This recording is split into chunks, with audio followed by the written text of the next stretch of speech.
ఈరోజు ప్రభు ఇచ్చిన ఈ అవకాశంలో ఆ భగవంతుడి ఉనికి, భగవంతుని ప్రేమ అండ్ బాబా ఎప్పుడూ కూడా మిమ్మల్ని నేను ప్రేమిస్తున్నాను, ప్రేమిస్తున్నాను అంటారు కదా! దాని గురించి బాబా చెప్పిన సందేశం.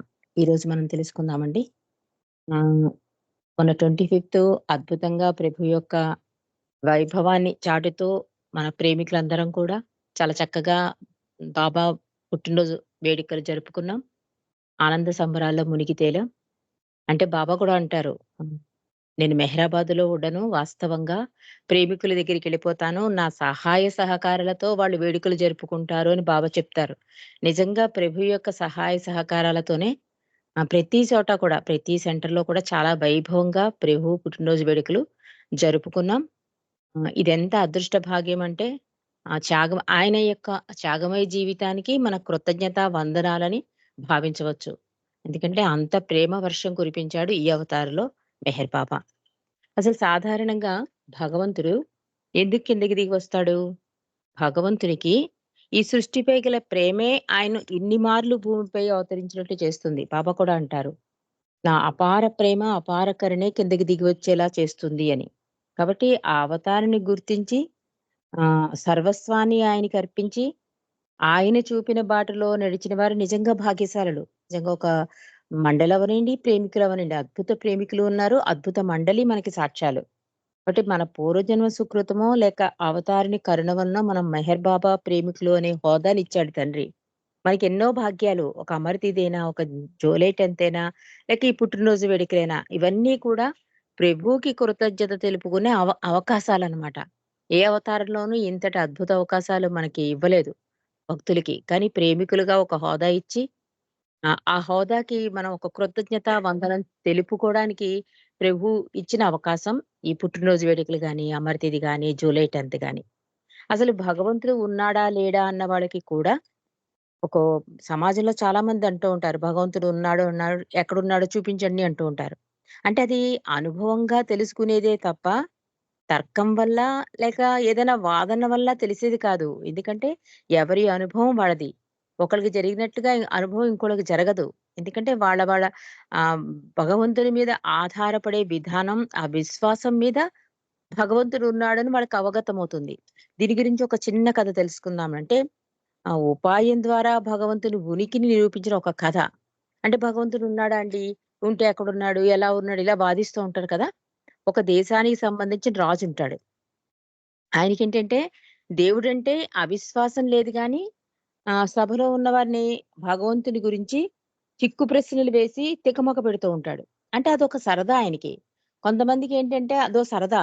అంటే వాళ్ళు ఇబ్బంది పడుతున్నారని తెలిసినా కూడా ఆ సరదాని కంటిన్యూ చేస్తూ ఉంటారు. రాజు ఇలాగా భగవంతుడి గురించి చిక్కులు ప్రశ్నలు వేస్తూ ఉంటే, సహించిన మంత్రి ఊరుకుంటాడు పాపం కొన్నాళ్ళు. ఒకనాడు సభలో మంత్రిని పిలిచి దేవుడు అంతటా ఉన్నాడు అంటారు కదా! ఈ విషయం నిరూపించగలవా? ఆఖరి ఇంక ఫైనల్ స్టేజ్‌కొచ్చేస్తాడు రాజు. మంత్రి ఆవరికే ఇలాంటి ప్రశ్నలతో విసిగెత్తి ఉన్నాడు కాబట్టి, ఈసారి గట్టిగా సమాధానం చెప్పాలని నిర్ణయించుకుంటాడు. ఆహా! ఇంక ఈ రాజుకి మాటలతో అవ్వదు. ఒక అనుభవం చూపిస్తే గాని, ఒక సాక్ష్యం చూపిస్తే గాని, ఈ మంత్రి రాజు నమ్మడని చెప్పి మంత్రి చెప్తాడు సమాధానం రాజుకి. ఏమంటే, "మన రాజ్యంలో ఎవరైనా దీనికి సమాధానం చెప్పగలరు ప్రభూ. ఆఖరికి పశువులు కాసే కుర్రాడు కూడా చెప్పగలడు" అంటాడు మంత్రి. అంటే అంత ఉక్రోషం వచ్చేస్తుందన్నమాట మంత్రికి. ప్రతిరోజు భగవంతుని గురించి ఏదో ఒక చిక్కు ప్రశ్నలేయడం, ఆ సరదా తీర్చుకోవడం. దీనికి ఇంక మంత్రికి విసుగొచ్చి అంటాడన్నమాట. "అయితే రేపటి సభకు తీసుకురా అతన్ని చూద్దాం" అంటాడు రాజు వెంటనే.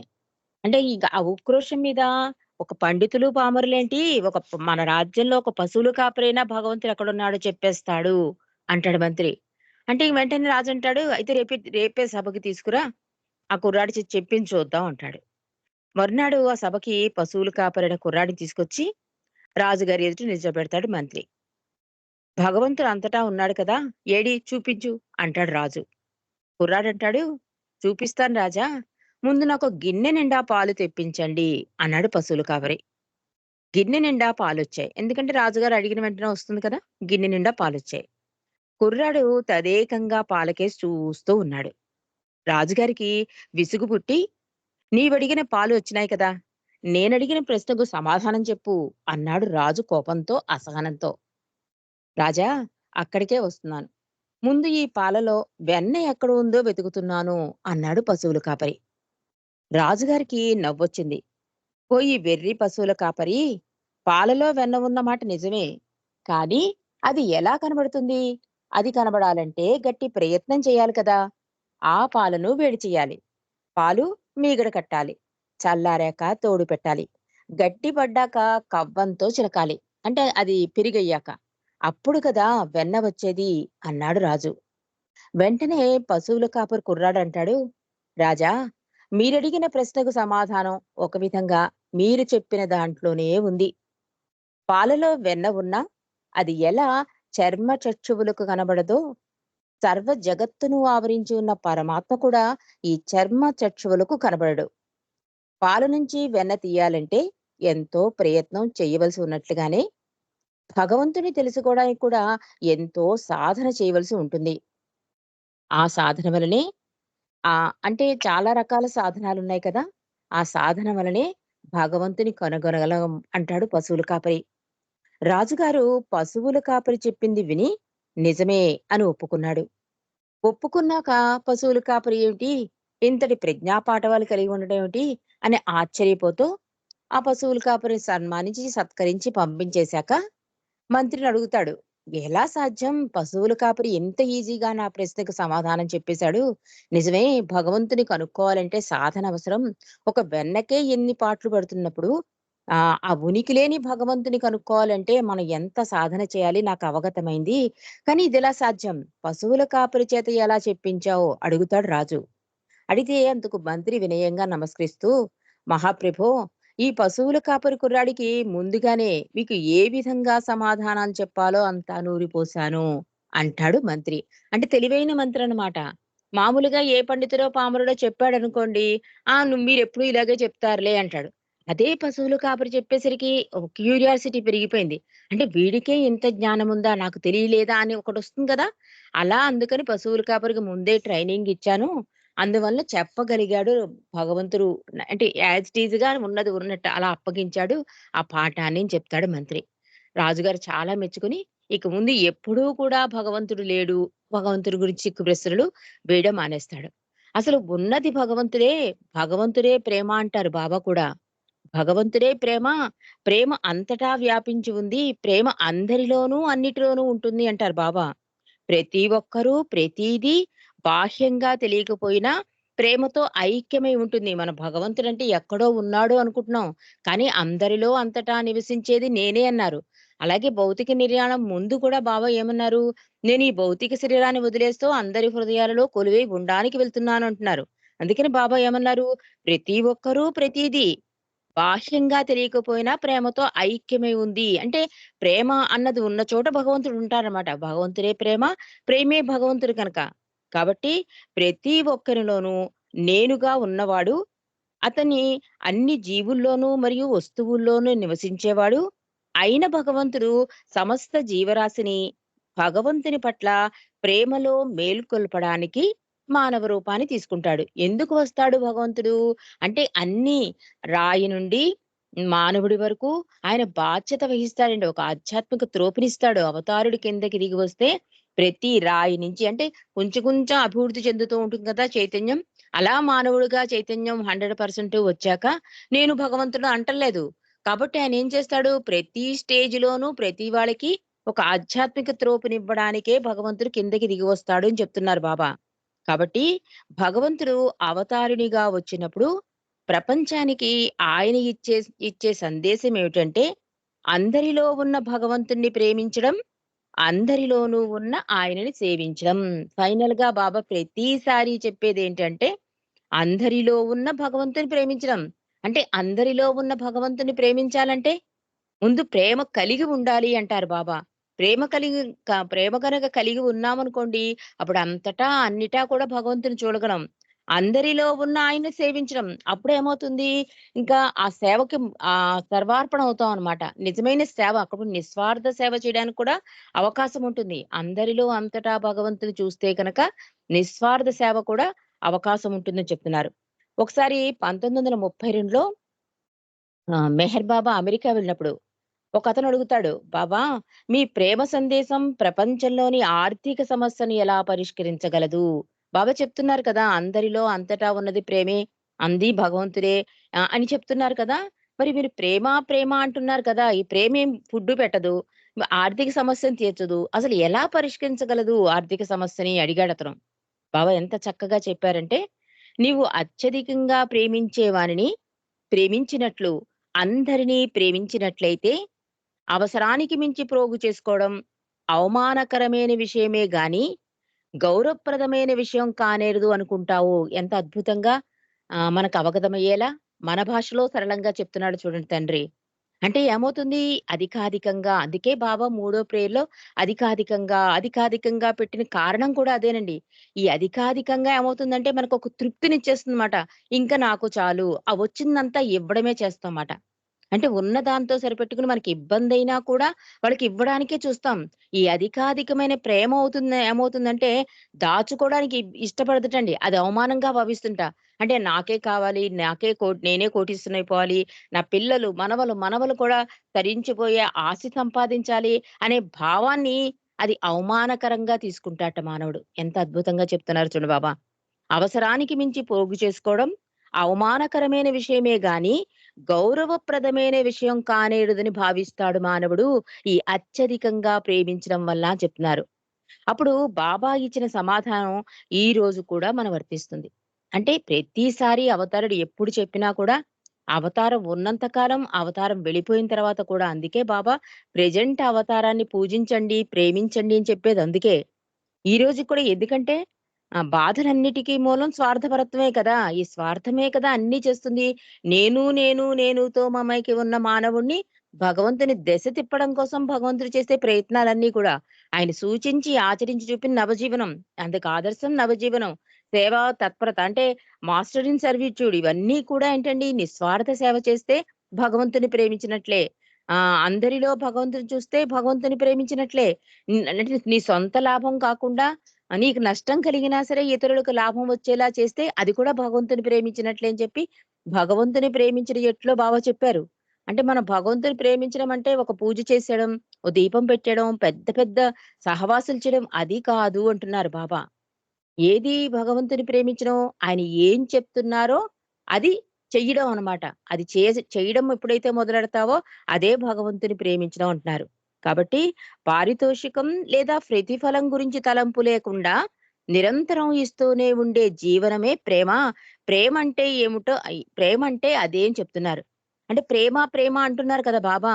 ఈ ఆర్థిక సమస్యను ఎలా పరిష్కరించగలదు అంటే ఎప్పుడైతే అవసరానికి మించి ఎక్కువ ప్రోగు చేసుకోవడం అవమానకరం అని భావిస్తావో, ఈ ఈ స్వార్థాన్ని వదిలేస్తావో, నిస్వార్థంగా ఉంటావో, ఏ ప ఏదైనా ఒక హెల్ప్ చేస్తే నాకేంటి అనకుండా అంటే పారితోషికం, ప్రతిఫలం ఏది ఆశించకుండా, ఈ తలంపే అంటే ఈ ఆలోచనే లేకుండా నిరంతరం ఇవ్వడమే. నువ్వు నీ నుంచి ఏది ఆశించకుండా ఇవ్వడమే జీవనం. అలాంటి జీవనం గడపడమే ప్రేమ జీవనం అంటున్నారు బాబా. దీనికి మనకు సాక్ష్యాలు మండలి వాళ్ళండి. ఎంత అద్భుతంగా బాబా దగ్గరికొచ్చేసారు. ఎంత విధేయత చూపించారు. ఆ సంపదలు, చదువు, సంజలు, కుటుంబాలు అన్నీ వదిలేశారు. ఆఖరికి ఎంత విధేయత చూపించారంటే, "బాబా నా నుండి వెళ్ళిపోండంటారు." ఎంత విధేయత చూపించినా కూడా ఏదో చిన్న పొరపాటు పట్టుకుని, "బాబా ఇంక నువ్వు నాకు కనిపించొద్దు. నా నుండి వెళ్ళిపో." అంటే ఘని అండి. ఎంత అద్భుతంగా సమాధానం చెప్తాడో. అన్నీ సర్దేసుకుంటాడు. బాబా అంటారు, "వెళ్ళిపోమన్నాను కదా! ఇంకా ఎందుకు వెయిట్ చేస్తున్నావు" అంటే, "బాబా నువ్వు లేని ప్లేస్ చూపించి అక్కడికెళ్ళిపోతాను" అంటాడు. ఎందుకంటే ఆయన సర్వాంతర్యామి అన్ని చోట్ల ఉన్నది ఆయనైనప్పుడు, నువ్వు లేని ప్లేస్‌కి చూపించంటే బాబా పక నవ్వి గనిని ఆలింగనం చేసుకొని, ముద్దు పెట్టుకొని, ఓ మంచి డ్రెస్ ఏదో ఇస్తారండి గనికి. అంటే అద్భుతంగా సర్వార్పణ అంటే అది. దివ్య ప్రేమ అంటే అలాగే ఉంటుంది. అంటే ఆయన లేని ప్లేస్ లేనప్పుడు ఎక్కడికెళ్ళి ఉంటాను? ఇరిచ్చిని కూడా ఒక సందర్భంలో బాబా వెళ్ళిపోమంటారు. అంటే ఆహ్, వెళ్ళిపొమ్మన్నారు అన్న దానికి కూడా విధేయత చూపించడం. అదేంటి బాబాకి ఇన్నాళ్ళు సర్వీస్ చేశాను. బాబా నన్ను గుర్తించలేదు. నన్ను వెళ్ళిపోమంటున్నారేంటి అని అలకబూనేవారు కాదండి. దాన్ని కూడా విధేయతగా పాటించడం అది కూడా ప్రేమే. ఇరిచ్చిని ఇలాగే వెళ్ళిపోమంటే నైట్ వెళ్ళిపోదాం అనుకుంటాడు ఎవరికీ కనబడకుండా. సరే వెళ్ళిపోదాం అనుకుని బట్టలు సర్దుకుంటుంటే ఈ దుప్పటి బాబా ఇచ్చింది. నా ఒంటి మీద బట్టలు బాబా ఇచ్చిందని చెప్పి రాత్రి బట్టలు కూడా వదిలేసి అంటే నగ్నంగా వెళ్ళిపోదాం అనుకుంటాడు. ఇంక వెళ్ళిపోదాం అనుకున్న టైంకి ఆలోచనొస్తుంది ఇరిచికి. ఈ బట్టలేంటి? ఈ ప్రాణమే బాబాకి అర్పించేశాను గదా! ఆ! ఇంక నేనెక్కడికెళ్తాను అని ఆగిపోతాడు. ఈలోగా తలుపు కొట్టడం, మండలి వాళ్ళు పిలవడం, డ్రెస్సేసుకొని బాబా దగ్గరికెళ్ళడం జరుగుతుంది. బాబాతో చెప్తాడప్పుడు ఇరిచి, "బాబా నేనెంత మూర్ఖంగా నేను వెళ్ళిపోతాననుకున్నాను. నిజంగా నేను వెళ్ళిపోయాను. కాబట్టి నువ్వున్నావు కనుక నేను వెళ్ళలేకపోయాను" అని చెప్తాడు ఇరిచి చాలా అద్భుతంగా. ఎందుకంటే నగ్నంగా వెళితే ఆయని ఆయన అవమానం గురించి ఆయన ఆలోచించడండి ఇరిచి. బాబాకి అవమానం కలుగుతుంది. ఇదేంటి బాబాలెవరు ఇలా నగ్నంగా వెళ్ళిపోతున్నాడు. బాబాకు అవమానం అని చెప్పి ఆగిపోతాడతను. అది విధేయత అంటారు. అలా విధేయత చూపించడం కూడా ప్రేమే. కాబట్టి భగవంతుడు అంతటా అందరిలో ఉన్నాడు. కాబట్టి భగవంతుని ప్రేమించే అత్యంత ఆచరణాత్మక మార్గం ఏం చెప్తున్నారు బాబా? నీ తోటి జీవులను ప్రేమించడం, భగవంతుడు ప్రతి దానిలో ఉన్నాడు కాబట్టి, మనం ఉనికిలో ఉన్న అన్ని వస్తువులను, జీవులను ప్రేమించాలి. కానీ అది చాలా కష్టం. భగవంతుని అవతారాన్ని ప్రేమించడం అంటే, ఉనికిలో ఉన్న అన్ని జీవులను మరియు వస్తువులను ప్రేమించడం. ఎందుకంటే, ఆయన ప్రతి ఒక్కరిలో మరియు ప్రతి దానిలో ఉనికి కలిగి ఉండడమే కాకుండా, ఉనికిలో ఉన్న ప్రతి ఒక్కడిగా తానైపోతాడు. అంటే రాయిలో పెద్ద రాయిగా, ఏనుగులో పెద్ద ఏనుగుగా, చీమలో పెద్ద చీమగా అలా బాధ్యత వహిస్తాడండి ఆయన. అలా బాధ్యత వహిస్తాడు కనుక పెద్దవాళ్ళు కూడా చూడండి కాళ్ళూపినా, కాలుతో ఏదైనా తన్నినా తప్పు అందులో దేవుడున్నాడు అనేవారు. మనకప్పుడు అర్థమయ్యేది కాదు. కానీ ఇప్పుడు బాబా ప్రతీదీ సరళం చేసేసి వివరిస్తుంటే, ఆహా! అప్పుడు అందుకనా కాలుతో తన్నొద్దు అనేవారని అర్థమవుతుంది. ఇక్కడ బాబా కూడా ఏం చెప్తున్నారు? ప్రతి ఒక్కరిలో, ప్రతి దానిలో ఉనికి కలిగి ఉన్నాడు భగవంతుడు. అందుకని ప్రతి దాన్ని గౌరవించాలి అని చెప్తున్నాడు. బాబానొకసారి ప్రేమ గురించి ఏం తెలుసు నీకు అని అడుగుతారు బాబా. పాపం వాళ్ళు సమాధానం చెప్పకపోతే బాబాయే ఒక కథ చెప్తారండి. అది ఏదేంటంటే ఒక మంచి సద్గురువు కథ. ఇది మనందరం కూడా జ్ఞాపకం ఉంచుకోవాలి. ఆ జకారియా అని ఒక గొప్ప సాధువు ఉంటాడనమాట. అతనెప్పుడూ కూడా భగవంతునికి ఏది ఇష్టమో అదే చేసేవాడు. అందుకని ఓసారి కలలో భగవంతుడు ఏం చేస్తాడంటే, "జకారియా నువ్వు ఒక చెట్టు కిందెళ్లి కూర్చో" అని ఆదేశిస్తాడు. కలలో చూడండి. అంటే అతను వెంటనే నిద్ర నుండి లేచి కుటుంబాన్ని అన్నిటిని వదిలేసి భగవంతుడు ఏ చెట్టు కిందైతే కూర్చోమన్నాడో ఆ చెట్టు కింద కూర్చుంటాడు. అది మంచి మెయిన్ రోడ్ అన్నమాట. స్నేహితులు, బంధువులు అందరూ ఎంత వేడుకున్నా కూడా రాడు. ఎన్ని సంవత్సరాలుంటాడు అంటే 5 సంవత్సరాల పాటు ఆ చెట్టు కింద ఉండిపోతాడండి. ఈ విషయం విని ఆ దేశపు రాజు ఏం చేస్తాడంటే, జకర్యాని తన దగ్గరికి తీసుకురమ్మని పంపిస్తాడు. "నేను రాను. భగవంతుడొచ్చి కదలమనే వరకు నేను రాను. నేను భగవంతుడికే విధేయత చూపుతాను" అంటాడు. అంటే మామూలుగా ఆ దేశ రాజుకి విధేయత చూపించాలి కదా! కానీ చూపించడు. ఏమంటున్నాడు? నేను భగవంతుడు వచ్చి మళ్ళీ జకారియా కదులనే వరకు నేను ఇక్కడి నుంచి కదలను అంటే, రాజుకి కోపమొచ్చి అతని తల నరికేయమంటారు. పాపం భటులొచ్చి బతిమాలుతారు. "ఎందుకు అనవసరంగా ప్రాణాలు పోగొట్టుకుంటావు? కాస్త పక్కకి జరుగు. కనీసం రాజుకి ఆ మాటైనా చెప్తామంటే, నేనెవ్వరి మాట వినను" అని అన్న వెంటనే పాపం వాళ్ళు వినటం లేదని రాజు ఆజ్ఞ ప్రకారం అతని తల నరికేస్తారండి. బాబా ఈ కథ చెప్తూ అంటారు, "ఇది నిజమైన ప్రేమకు ఉదాహరణ" అంటున్నారు బాబా. ఒక కలలో భగవంతుడిచ్చిన ఆదేశానికే కట్టుబడి ఉండిపోయాడు జకర్యా. అవతారిని ఇచ్చకు తిరుగులేని తక్షణం చూపే విధేయతే నిజమైన ప్రేమ. మరి దైవీ మానవుడిగా నేనొచ్చాను. నేనిన్ని చెప్తున్నాను. ఇన్ని సూచించి, ఆచరించి చెబుతున్నాను. అయినా మీరు నన్ను ఫాలో అవ్వట్లేదు. నన్ను నమ్మటం లేదు. నేను వెళ్ళాక నాకు పూజలు చేయడం ఇది అలవాటైపోయింది మానవుల్లో. అంతే కదా! రాముడుగా ఉన్నప్పుడు ఆయన చెప్తూనే ఉన్నాడు ధర్మాన్ని పాటించడని. వినలేదు. ఆయన భార్యను ఎత్తుకుపోవడం ఏంటండి? ఆయన దేవుడేంటండి? కామెంట్ చేసాం. అపహాస్యం చేసాం. కానీ తండ్రి అవన్నీ పట్టించుకోలే. నా బిడ్డలే కదా! నా బిడ్డలే కదా! అని కిందకి దిగొస్తూనే ఉన్నాడు. అందుకని బాబా ఏం చెప్తున్నారు? గతించిన కాలాన్ని అంటే గతించిన అవతారాలని మర్చిపోతారు. గుర్తించరు. వర్తమానాన్ని మర్చిపోతారు. ఫ్యూచర్ కోసం ఎదురు చూస్తారు. అలాంటి పరిస్థితే ఇప్పుడు మీరు కూడా చేస్తుంది అంటున్నారు. బాబా ఎన్ని సార్లు చెప్పారు? నేను నీ ఊపిరి కన్నా దగ్గరగా ఉన్నాను. నన్ను నిత్య సహచరిని చేసుకో. రోజుకి ఒకసారి పొద్దున ఒకసారి, రాత్రి ఒకసారి తలుచుకో. ఇన్ని బాబా చెప్పినా కూడా మనకి కష్టమైపోతుంది. ఎందుకంటే మాయకు మమైకమై ఉండడం వల్ల. ఎందుకంటే జీవితాన్ని సీరియస్‌గా, భగవంతుని సాధారణంగా తీసుకోవడం వల్ల జరుగుతోంది. ఇది రివర్స్ చేయమంటున్నారు బాబా. ఎప్పుడైతే భగవంతుని సీరియస్‌గా తీసుకుంటావో, ఎప్పుడైతే జీవితాన్ని సాధారణంగా తీసుకుంటావో, అప్పుడు దేనికి అతుక్కోవనమాట. ఏం జరిగినా కూడా తండ్రి నీ ఇచ్చ అని ఆధారపడిపోవడం మాట. గొప్ప ప్రేమికులు మన ఆన్‌లైన్ స్కైప్‌లో ఉన్నారు. మండలిలో ఉన్నారు. ఇంకా మనకి తెలియని ప్రేమికులు ఉన్నారండి. రుస్తుంబి ఫలహాటి అదే అంటాడు. ఆ! మనం కొంతవరకే రాయగలుగుతున్నాను నేను ఈ పుస్తకాన్ని. ప్రతి బాబా ప్రేమికుని చరిత్ర రాస్తే కనుక కొన్ని గ్రంథాలు రాయొచ్చు అంటాడు. అంటే మనకి తెలియకుండా బాబా కూడా అంటారు, "నన్ను చూస్తుండగా నన్ను ప్రేమించడం గొప్ప కాదు. నా నామాన్ని చూస్తూ, నా ఫోటోని చూస్తూ, నన్ను భౌతికంగా చూడకపోయినా తమ జీవితాలని సర్వార్పణ చేసుకునే గొప్ప ప్రేమికులుంటారు వస్తారు ఫ్యూచర్‌లో" అని చెప్పారు బాబా మెహరాతోను, మండలితోను. అలాంటి గొప్ప ప్రేమికులున్నారండి. అంటే సర్వస్వము వాళ్ళకి ఇంపార్టెంట్ అయిన వ్యక్తి వెళ్ళిపోయినా కూడా బాబాయే నాకు ముఖ్యం. బాబాకే మొదటి స్థానం అంటూ తమ జీవితాలను అర్పణ చేసుకున్న అద్భుత ప్రేమికులున్నారు. వాళ్ళని చూసి తండ్రి ఉప్పొంగిపోయి ఉంటాడు. సంతోషం పరియుచు ఉంటాడు. ఎందుకంటే బాబు ఎప్పుడూ కూడా తపన వీడిని నాలో కలుపుకుందాం, వీడిని నాలో కలుపుకుందాం అని ఎదురు చూస్తూ ఉంటాడు. కానీ మనమేంటంటే ఒక చిన్న కష్టమొచ్చినా, ఏదొచ్చినా అన్ని వైపులు చూసేసి ఆ తర్వాత భగవంతుని దశ తిరుగుతాం. ఆ దశేదో ముందు నా వైపు తిరుగు అంటాడు తండ్రి. అంటే మనం చేసిన కర్మలే. బాబా అందుకే పశ్చాత్తాప ప్రార్థన ఇచ్చి కూడా ఏమని చెప్తారు? "ఇప్పటిదాకా మీరు చేసిన ఈ తప్పులన్నీ నేను క్షమించేశాను. ఇక ముందు మీరు చేసే పాపాలకు నేను బాధ్యత వహించను" అంటారు. సోదరి మణిజ కూడా ఏమన్నారు? బాబా కనుక అలా పశ్చాత్తాప ప్రార్థనలో పాల్గొని లెంపలేసుకోపోతే అసలు మన పాపాలు జన్మలైనా వదలవుటండి. అంటే ఎంత బాధలు మనం భరించవలసి ఉండేది. అందుకే తండ్రి ఏమంటాడు? "100% బాధలుంటే నీకు 20% ఇస్తా. దానికే నువ్వు అమ్మో బాబోయ్ అంటావు. కానీ నువ్వు బాబా బాబా అను. దాన్ని కూడా తేలిగ్గా దాటేస్తాను" అంటారు. ఒక చిన్న కథ కూడా ఉందండి. ఒక భక్తుడు మొన్న ఈ మధ్యన మేము డ్రామా వేసాం బాబా బర్త్‌డేకి. చాలా అద్భుతమైన అది కథ. అది డ్రామా కింద చూపించాం. ఒక భక్తుడుంటాడు. అతనికి భగవంతుడంటే చాలా ఇష్టం. ఒకసారి బయటికెళ్తే అక్కడ చూసిన అన్యాయాలన్నిటికి మనసు కలత చెంది పూజలు చేయడం మానేస్తాడు. ఎప్పుడైతే పూజలు చేయడం మానేసాడో భగవంతుడు మా వాయిస్ వినిపిస్తుంది. "ఎందుకు పూజలు మానేసావంటే, "నువ్వు చేసే అన్యాయాలు నాకు నచ్చట్లేదు. ఏం చేశాను నేను అన్యాయం చూపించుంటే రా భగవంతుడా" అని చెప్పి తీసుకెళ్తాడు. చూడు వాడి కాల్లో ముల్లు గుచ్చుకుంది. వాడు ఎంత బాధపడుతున్నాడో. వాడికి ట్రీట్‌మెంట్ వెంటనే జరగలేదు. దానివల్ల కాలంతా ఇదైపోయిందంటే అప్పుడు భగవంతుడు చెప్తాడండి. వాడు కిందటి జన్మలో చాలా మందిని బాధపెట్టాడు. దానివల్ల అతనికి ఉరిశిక్షే పడాలి. కానీ నా న్యాయం ఉంది చూసావా? అది కరుణతో ఉంటుంది కనుక కాలిలో చిన్న ముల్లుతో నేను అది పనిష్మెంట్ చేసేసాను. రాకపోతే వాడికి ఉరిశిక్ష వేయాలి అంతటి పాపాన్ని చేశాడు అని చెప్తాడు భగవంతుడు. ఇంకో చోటకి తీసుకెళ్తాడు భక్తుడు. ఇదొకటి కాదు ఇంకా ఉన్నాయి చాలా అని చెప్పి ఇంకో చోటకి తీసుకెళ్తాడు. అక్కడ ఒక కూలివాడుంటాడు. వాడు కష్టపడి సంపాదించిన డబ్బుని దొంగలు దొబ్బేస్తారు. చూసావా భగవంతుడా నీ న్యాయం న్యాయం అంటావు. మరి అతనంత కష్టపడి సంపాదించిన డబ్బుని దొంగలు తీసేసుకున్నారు. ఇప్పుడు ఈ రోజంతా పస్తున్నాడు అంటే, అయ్యో! నువ్వు ఈ జన్మదే చూస్తున్నావు.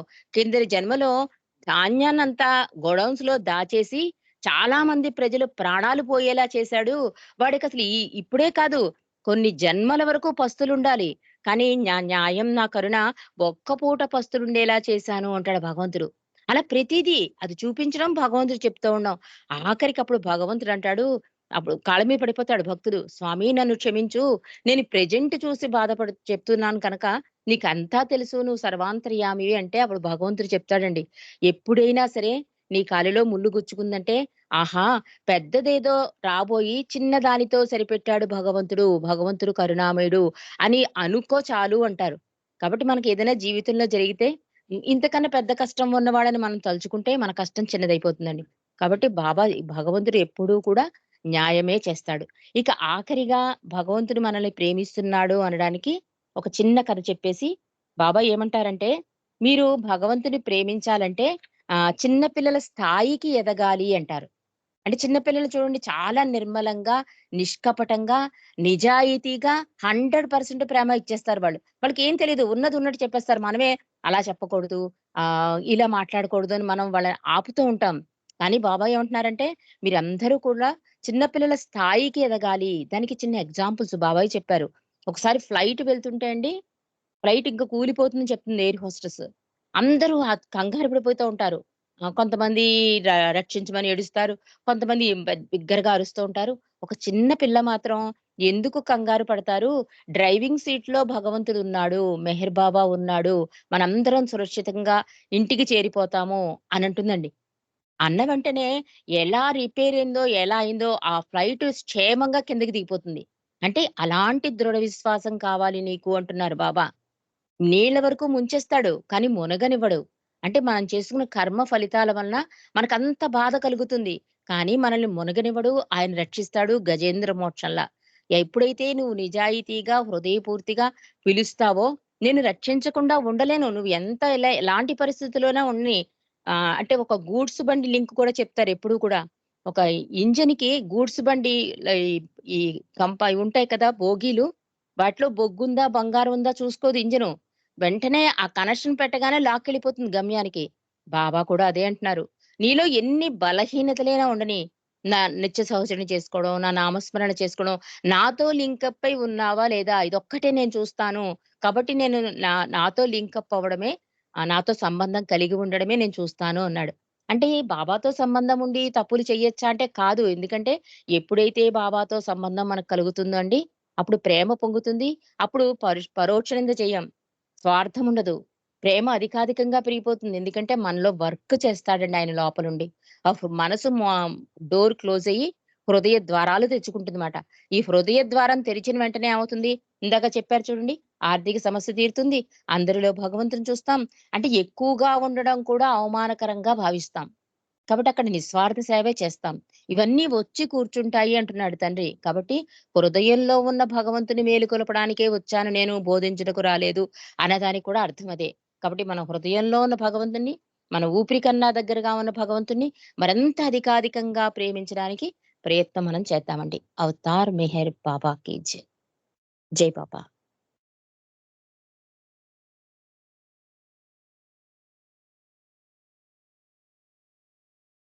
జై బాబా అండి. సునీత గారు మీరు 2 నిమిషాలు నామం చేస్తారా?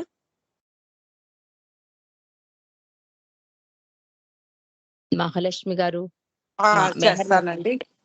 జై ఓకే. బాబా! 2 నిమిషాలు మీరు, మెహర్‌లత ఆ! గారు ఓ 2 నిమిషాలు. తర్వాత చేబ్రోలు లక్ష్మి గారు హారతిస్తారు. జై బాబా సునీత ఆ! గారు.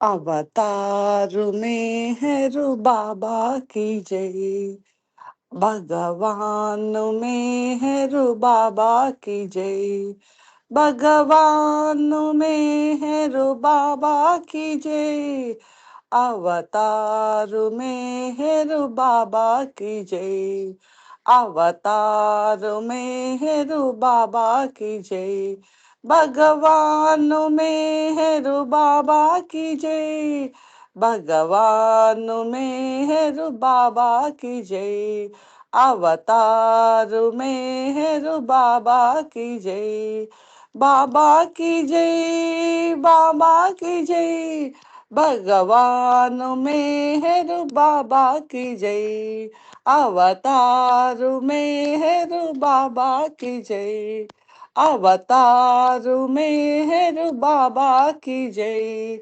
भगवान मेहर बाबा की जय, अवतार मेहर बाबा की जय, बाबा की जय, बाबा की जय, अवतार मेहर बाबा की जय, भगवान मेहर बाबा की जय, अवतार मेहर बाबा की जय, జై బాబా. अवतार में जय। జై బాబా. ఇప్పుడు మెహర్‌లత గారు 2 నిమిషాలు నామం చేస్తారు. అనంతరం హారతిలోకెళ్దాం. జై బాబా అండి. ఓకేనండి. అవతార్ మెహర్ బాబా की जय। ओम पर ब्रह्म परमात्मा अवतार मेहर बाबा की जय। ओम पर ब्रह्म परमात्मा अवतार मेहर बाबा की जय। ओम पर ब्रह्म परमात्मा अवतार मेहर बाबा की जय। ओम पर ब्रह्म परमात्मा अवतार मेहर बाबा की जय। ओम पर ब्रह्म परमात्मा अवतार मेहर बाबा की जय। ओम पर ब्रह्म परमात्मा अवतार मेहर बाबा की जय। ओम पर ब्रह्म परमात्मा अवतार मेहर बाबा की जय। ओम पर ब्रह्म परमात्मा अवतार मेहर बाबा की जय। ओम पर ब्रह्म परमात्मा अवतार मेहर बाबा की जय। ओम पर ब्रह्म परमात्मा अवतार मेहर बाबा की जय। ओम पर ब्रह्म परमात्मा अवतार मेहर बाबा की అండి जय। జై బాబా. जय बाबा ఇప్పుడు బాబాకి హారతి ఇవ్వాల్సిందిగా లక్ష్మి గారిని కోరుతున్నాం. జై బాబా అండి. अवतार मेहर बाबा की जय। मेहर मनोहर मणिज सहोदरा हारती गोनरा आदि गुरु ममो हारती गोनरा आदि गुरु आदि गुरुडवु आदि गुरुडवु आदिशक्तिवी అవతారుడవు మెహర మనోహర మణిజ సహోదర హారతి గోనరా ఆది గురు మము హారతి గోనరా ఆది గురు ఏ విధి మెహరా నిన్ను ప్రేమించెనో ఆ విధి మమ్ము నిన్ను ప్రేమించని మెహరా మనోహర మణిజ సహోదర హారతి గోనరా ఆది గురు మము హారతి గోనరా ఆది గురు ఏ రుచి గణని సేవలు ఆ రుచి గణని మముని సేవలు మండలిని కెటు అర్పణమయ్యిరో అటులే మమ్ము అర్పణ కాని మెహరా మనోహర మణిజ సహోదర హారతి గోనరా ఆది గురు మము హారతి గోనరా ఆది గురు अवतार मेहर बाबा की जय। अवतार मेहर बाबा की जय। अवतार मेहर बाबा की जय। जय बाबा अंदर की जय बाबा अंडी। थैंक यू జై जय బాబా बाबा। అండి అందరికి. జై బాబా.